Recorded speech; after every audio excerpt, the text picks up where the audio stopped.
My? Vaša partia.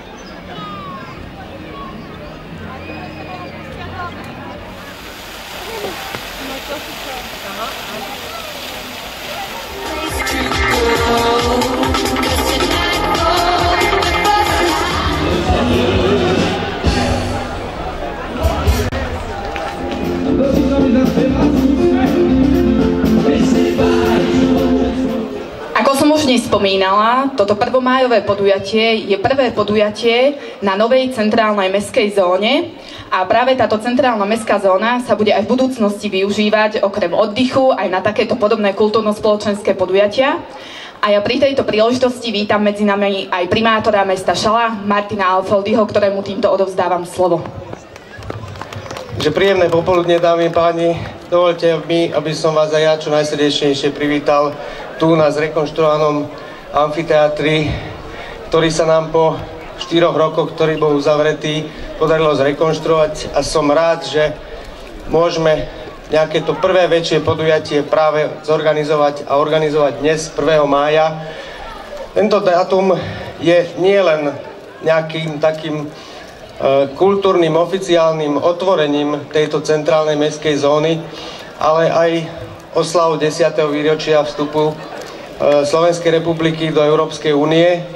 A tak, ako bolo už niekoľkokrát spomínané, Šala sa zdá, že začína byť šala bežcov a je mi cťou teraz aj spolu s organizátormi otvoriť a za chvíľku odštartovať aj prvý jarný beh. Dúfam, že táto zrekonštruovaná zóna amfiteátra okolie bude slúžiť nám všetkým a budeme sa z nej tešiť. Takže ešte raz ďakujem pekne a srdečne vás tuto vítam. Áno.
Ako sa vám páčia priestory centrálnej mestskej zóny? Tak sú veľmi pekné. Mne sa veľmi páči. Ako sa tu cítite? Dobre. Veľmi príjemne a veľmi sme prekvapení, že až natoľko to sa podarilo obnoviť, zrevitalizovať to celé. A tá dnešná príležitosť tiež s behom je jedine unikátne. A samozrejme ako fotoamatér nemôžem vynechať ani túto akciu. Ostanete aj na Senzus alebo na nejaký ďalší program? Určite zostaneme. Inak vnúčik sa zúčastnil behu, takže počkáme, ako sa mu podarí dobehnúť. Takže fandíte? Áno, tak. Jasné, a čakáme do cieľa, kedy príde. Ďakujem. Ako sa vám páči dnešné podujatie? Je to dobré a voľaký to bolo lepšie. My sme tu nie odtiaľ došli z dedín, z Trnov sa rozbávam, ale zatiaľ sa páči, ale hudba. Ako áno, mohla byť aj lepšia. O chvíľku bude Senzus vystupovať, tešíte sa naň? Tak určite, za to som došiel, aj s rodinkou. Čo hovoríte na priestory mestskej zóny? A to je pekné, dobre to porobili, všetko pekne. Alfoldy mu ďakujeme za to. Z akého dôvodu sa prvomájové podujatie organizuje práve tu?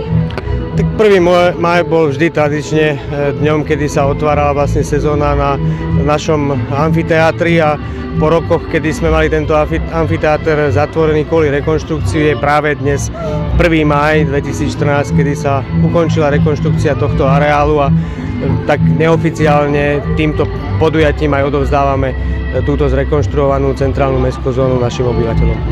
Ako ste spokojní s priebehom dnešného podujatia? Ja pevne verím, že sa to našim ľuďom páči, že tento priestor je otvorený a bude otvorený vlastne celoročne. Bude tu môcť byť viacero ďalších kultúrnych podujatí a som rád, že nám vyšlo aj počasie. Aj v spolupráci s organizátormi jarného behu šalov si myslím, že sa podarilo podujatie, ktoré bude ocenené aj našimi občanmi. Aké ďalšie podujatia sa budú organizovať v týchto priestoroch v najbližšej dobe? Tak na tento rok plánujeme, tak ako po minulé roky, kultúrne leto. To kultúrne leto bude prebiehať v prípade dobrého počasia tuto v priestoroch amfiteátra. V prípade horšieho počasia dažďa bude prebiehať v areáli kaštieľa, tuto vedľa. A okrem teda kultúrneho leta plánujeme aj premietanie filmov a samozrejme aj jarmok tradičných remesiel, ktorý bude koncom júna tohto roka bude organizovaný tu. Ďakujeme. Samozrejme, že tento náš koncert je trošička ináč ladený, ináč koncipovaný. My by sme vás chceli pozvať do tanca.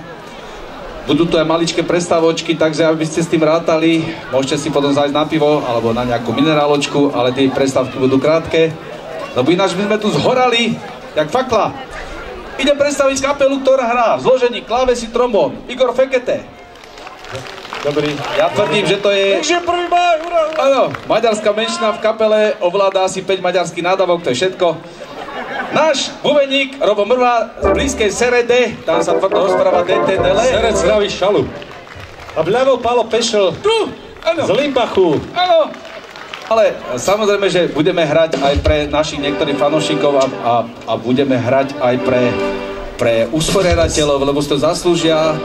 Pre ústredný výbor. Áno. No, začíname takou jednou reskou pesničkou, ktorá sa volá Hore Hron, Dole Hron. Ja som Hore Hronka.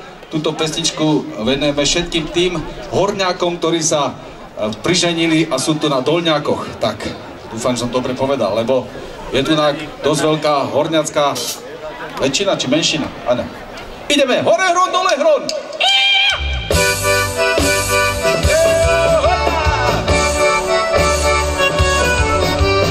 Hore Hron, Dole Hron, ja som Hore Hronka. Poďte chlapci do nás, bude vám frajerka. Poďte chlapci do nás, bude vám frajerka.